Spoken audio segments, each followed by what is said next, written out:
I actually have a fun announcement this morning. So we are officially ready to make this public.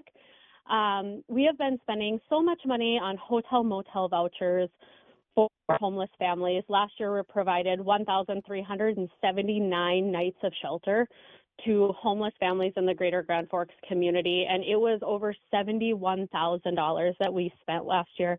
And so for the last few months, we have really been looking for another solution, because hotel motel is not going to be sustainable. We want something that we can have long term. And so last week, we finally officially signed paperwork, but we purchased a 6-plex and a 3-plex to be able to have a Bright Futures family shelter in Grand Forks. Well, excellent. That's really, are they in Grand Forks? They are in Grand Forks, yep. Okay. So we won't disclose any locations. Yeah. We want to make sure that we keep that dignity for our clients, but we are so excited to have this opportunity. So we signed paperwork and finalized everything last Wednesday. We are securing furniture. They're ready to move in. We just need to get the furniture in there.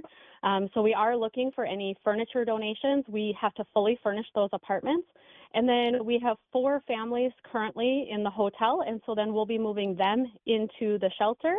And then after that, we won't be utilizing hotel motel vouchers. We will be utilizing the Bright Futures Family Shelter. And that'll be an asset that you own. Yes, a family shelter in Grand Forks, which we're so beyond ecstatic for. Now, is that more long-term or short-term? What's the category there? So it's more short-term. A lot of times when we talk about emergency shelter, they usually say emergency shelter is 90 days. But, depending on what the family's barriers are, we're averaging anywhere between 90 to 120 days before we can get a family housed because of different barriers, whether it's getting a copy of a Social Security card or getting a copy of a birth certificate. A lot of times those can take quite a few weeks. And then filling out applications for Grand Forks Housing Authority and low-income apartments, it takes a little bit of time. But usually our families are averaging about 3 to 4 months in the hotel. And so this way, instead of when we had 4 families in a hotel, it was costing us about $10,000 a month.